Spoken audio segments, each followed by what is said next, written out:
कि रामायण में 6 कांड हैं। बालकांड, अयोध्या कांड, किष्किंधा कांड, अरण्य कांड, लंका कांड और लंका कांड से पूर्व सुंदर कांड।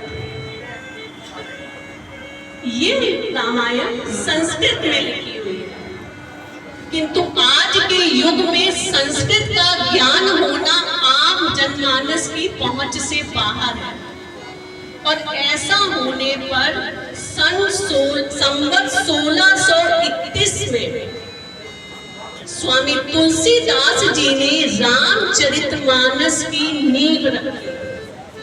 इस रामचरितमानस की नींव को रखते समय उन्हें शंकर और गौरा जी ने आदेश दिया कि आप इस प्रकार की रामायण की रचना करें जो आम जनमानस की प्रचलित जनभाषा में, अर्थात आप अवधी भाषा में लिखिए।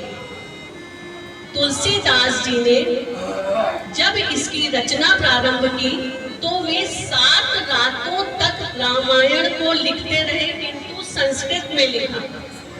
जब वे प्रातः उठते तो जो कुछ भी उन्होंने लिखा होता वो सारा पेपर ब्लैंक हो जाता, सादा हो जाता, उस पर कुछ भी नहीं होता।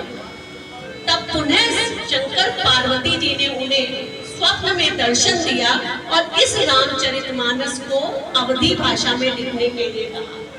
जिस समय रामचरितमानस लिखनी प्रारंभ हुई उस समय संवत 1631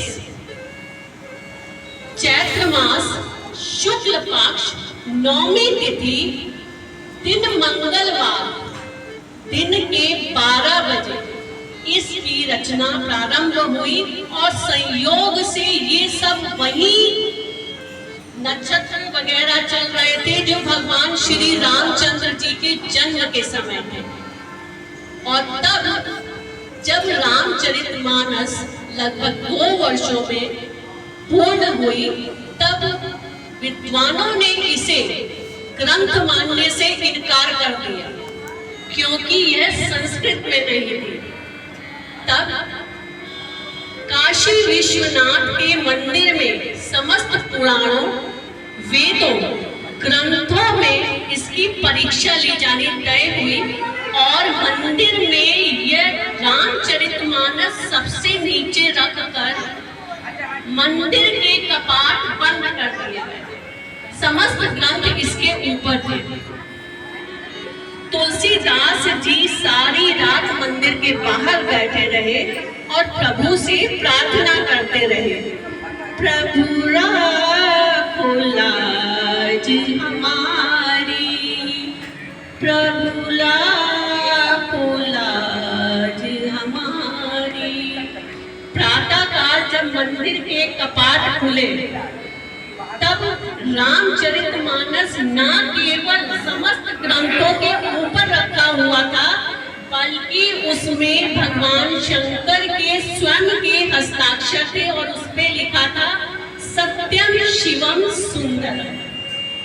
और इसके पश्चात उस काल में हर घर में रामायण गाई जाने लगी, हर घर में रामायण की रचना हुई।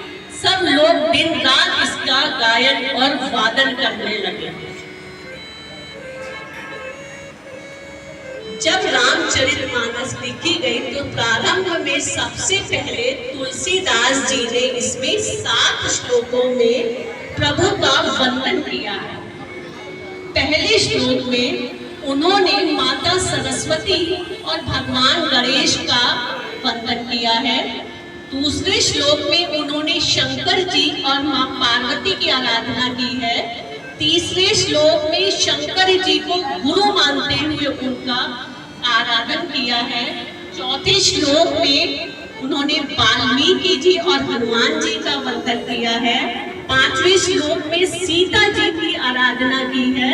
6ठे श्लोक में प्रभु श्री राम जी का को नमन किया है। और 7वें श्लोक में समस्त ग्रंथों को नमन करते हुए किस प्रकार रामायण की रचना हुई इसका वर्णन है। रामायण जब प्रारंभ होती है तो इसमें